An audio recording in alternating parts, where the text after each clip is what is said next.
Some farmers are seemingly aggrieved by the recent decision of the National Food Authority regarding authorization of private sectors to import rice.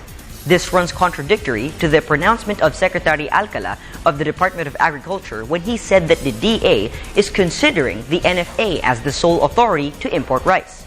This story from Angel Cordova.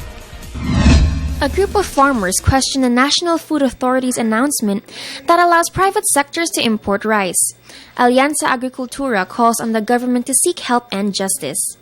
NFA released the Minimum Access Volume country-specific order for 2014, which gives the private sector a go signal to import at least 163,000 metric tons of rice. The source countries are Thailand, India, China, and Australia. Alianza Agricultura stressed that the advantage might be used only for graft and corruption. That's why they want the government to solely implement the importation.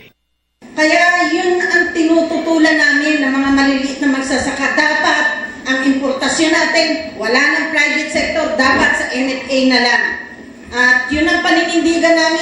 The farmers are now in doubt as they might be affected by the importation, especially those who only depend on rice planting. The alliance, meanwhile, that instead of rice importation, a formula called 7-7-11 may be implemented to improve the farmers' quality of life.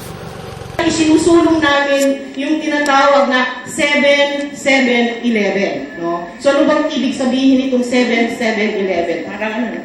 Yung itong ginano namin na dapat ang cost of production ay maibaba natin sa 7 pesos per hectare. No? Ay, per kilo. At yung mapapataas naman natin yung ating productivity ng 7 tons per hectare. At least kikita yung ating mga magsasaka ng 11 pesos per kilo. No? Yung gano'n naman makikita natin na mag-i-improve yung kabuhayan ng ating mga magsasaka. The group is hoping that NFA's announcement will be revoked. This is Angel Cordova for News at 1, Junior Edition.